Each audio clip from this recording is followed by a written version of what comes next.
So how's it going, Clayton? Fantastic, sir. Fantastic. Good, as good, always. good.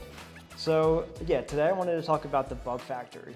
Yeah. So you are the bug man, as I'm going to call it today. So yeah, tell me more about like mealworm farming and like mealworm farming at home. Okay, so so mealworms, for clarity's sake, are one of the easiest insects you can breed indoors. So I've obviously bred things like black soldier fly larvae and crickets, etc., etc. And all of those have a lot more challenges compared to mealworms. Mealworms are also one of the most popular insects for feeding wild birds, feeding chickens, feeding geckos, you name it. Everything. Yeah, so they're an incredibly popular insect, and that's because they've got such a good amino acid base, and it's great protein. Now, why would you want to feed your own mealworms? Why would you bother breeding mealworms? That's a question. Oh, yeah, I can buy dried mealworms out of the shop. Yeah, just keep buying them from the Yeah, just bag. keep buying from something. And look, I would say, the main thing is that in the case of, there's a case for all of these things. So for chickens, if you're feeding your chicken food, you're then consuming either the chicken or the eggs afterwards. Exactly. So what you put into the chicken is important because, and so if I'm raising my own mealworms, I know what I'm feeding my mealworms, I know what they've eaten, I know what they've lived on. Whereas if I'm buying store-bought dried mealworms, which probably come from China, 90% plus or something. yeah, like 90% plus come from China, they can be fed on certain materials which you wouldn't necessarily want to consume yourself. But in the UK, where I'm from, our government, DEFRA, which is our sort of agricultural agency, does not allow people by law to feed dried mealworms and insects imported from China to birds in our country. And that's because of the products which they're fed on. That law doesn't exist in the US.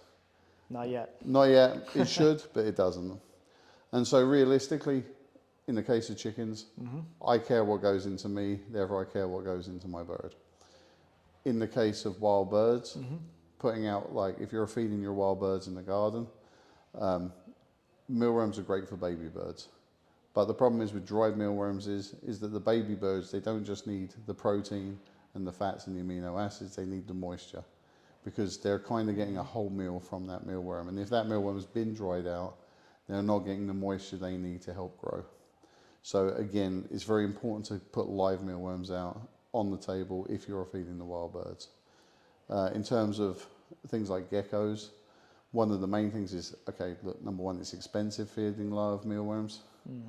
To geckos, they won't eat a dried mealworm, for example, but it's expensive feeding live. But then on top of that, a lot of geckos, they want their mealworms to be extra wriggly. They want them to be really like, It's fun, exciting, like going after it. but they want it to be prey. So they want it to be really alive, very, very moving.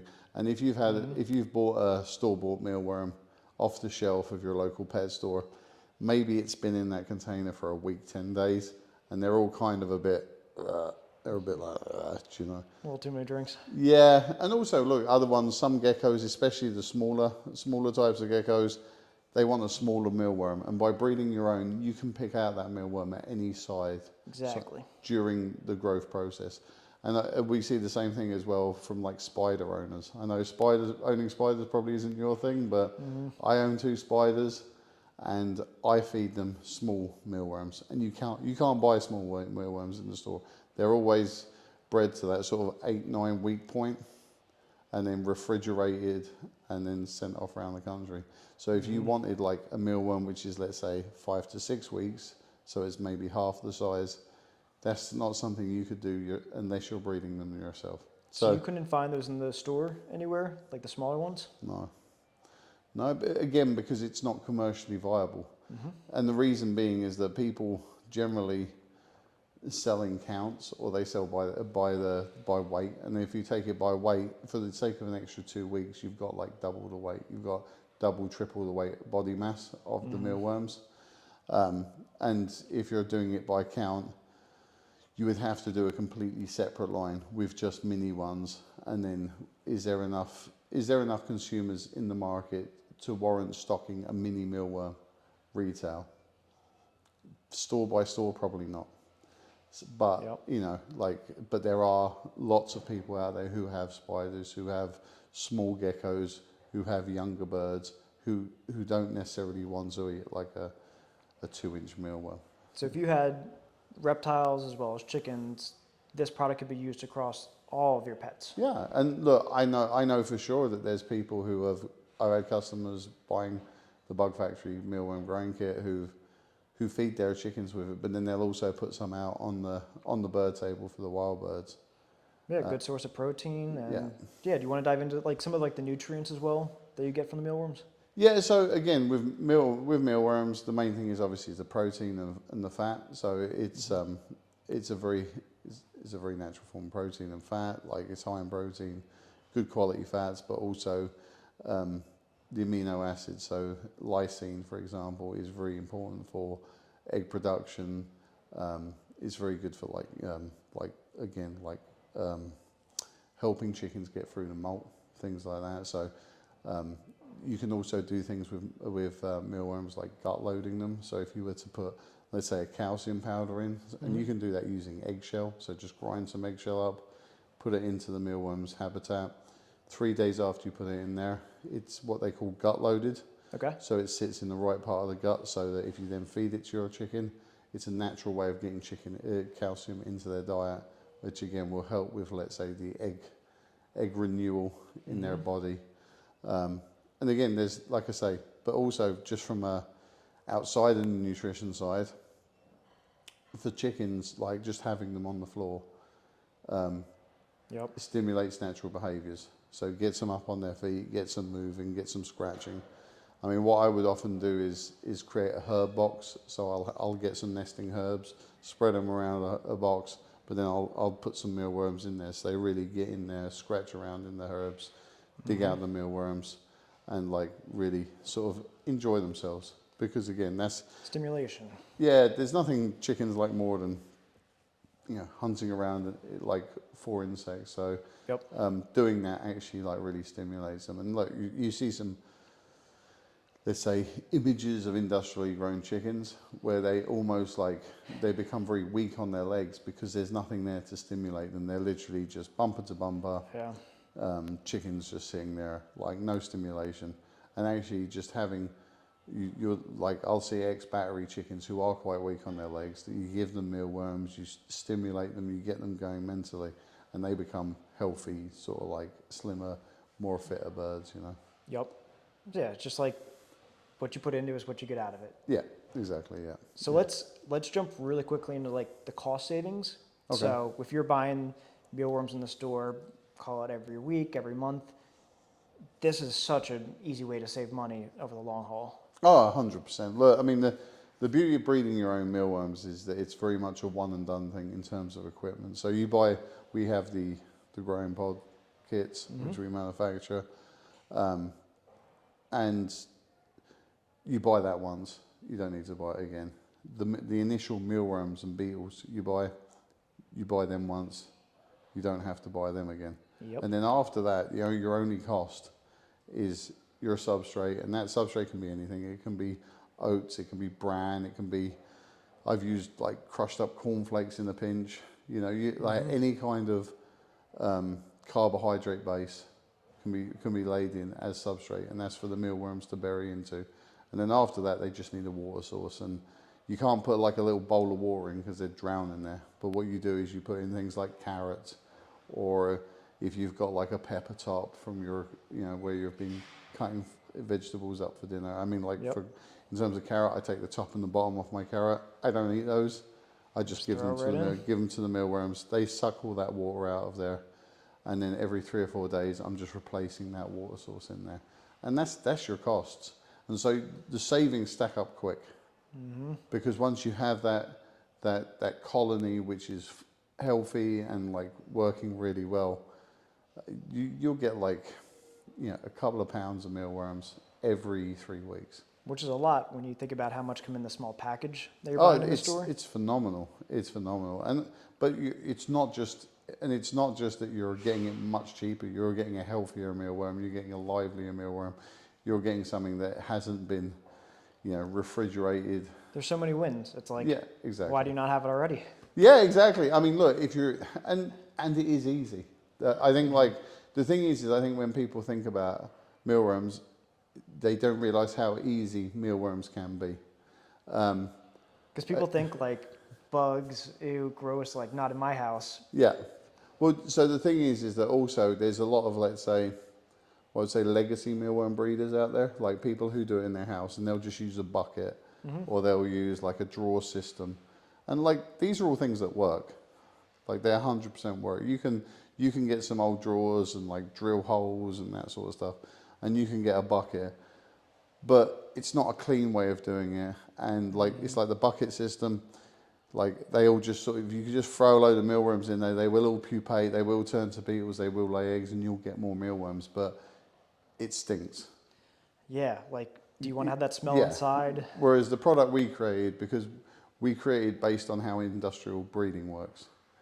So it's about creating lifestyle circles. So we have a 3-tray system with a beetle tray that goes in. So anyone who doesn't understand the mealworm life cycle, I always say that like a caterpillar turns into a cocoon and then turns into a butterfly, a mealworm turns into a pupa and then turns into a beetle. So like mealworms aren't actually worms, they're actually beetle larvae. So it's actually a bit Which of a lot of people don't know. Like, when you buy a mealworm in the store, you think that's just what it comes out. Like, some people don't think like yeah. they Well, came from a beetle. well, you'll see a lot of people that go, I got a beetle in my mealworms, and you're like, yeah, that's still a mealworm. It's just it's one that's pupated into and like laid into a beetle. So yeah, like people, but it's a bit like a peanut isn't a nut. It's actually a legume. It's kind of a misnomer. We have certain misnomer products, and mealworms are a misnomer because they're actually the Tenebrio molotile larvae. So, but it doesn't sound quite as doesn't roll off the tongue Not like as mealworms. sexy. Yeah, exactly. Yeah. So so with our system, we have like the green tray where the beetles live. They lay eggs. They collect in the tray underneath. Then every 3 weeks, we move that green tray into a new tray. And the reason we do it in 3-week cycles is because it takes 9 weeks from the point of lay of an egg to like a fully grown mealworm, which is ready to start pupating back. So by the time you get to the last tray after the 9 weeks, so 3 weeks, 3 weeks, 3 weeks, by the time it's ready to come back, all the mealworms that you've got in there are all now fully developed. And I always say to people that 3rd tray is the one which you use on a daily basis. You get your little handful of mealworms, you feed them to whatever. And then, so by the end of that, you just clear out what's there. And then then off you go again. And then you've got a new tray every 3 weeks. And look, the other benefit is as well, which we don't talk about in terms of mealworm growing, is the frass. So you know what? Let's dive into that. I feel like that's something that people don't think about. That's a very good byproduct. Yeah, so frass is basically, it's the insect poop mixed with the worm castings, right? So by the time you get to your 9 weeks, all your substrate and everything will have been pretty much turned into either mealworms or frass. So like everything will have been bioconverted by that point. Yep. That frass is basically, it's like a powder. It's almost like sand. And what that is that what it's really good for is it's used a lot as a fertilizer. So in the UK, we have companies that actually sell it, and like they don't mix anything with it, just sell it as is. They give it a fancy brand name, which I won't mention on here, but they'll sell it as a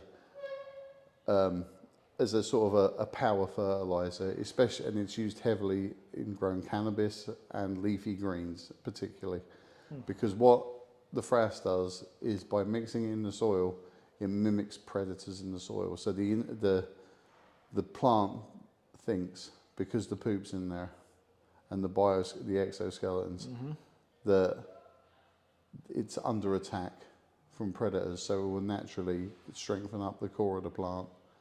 And so people use that in those industries to create much healthier, stronger plants. And it's expensive in those industries. But again, this is a complete byproduct. So you've already had your money's worth out of your mealworms. Just win, win, win. And yeah, so it means every single part of the process is completely usable. So you don't waste anything. And how would like your average homesteader use it in the garden?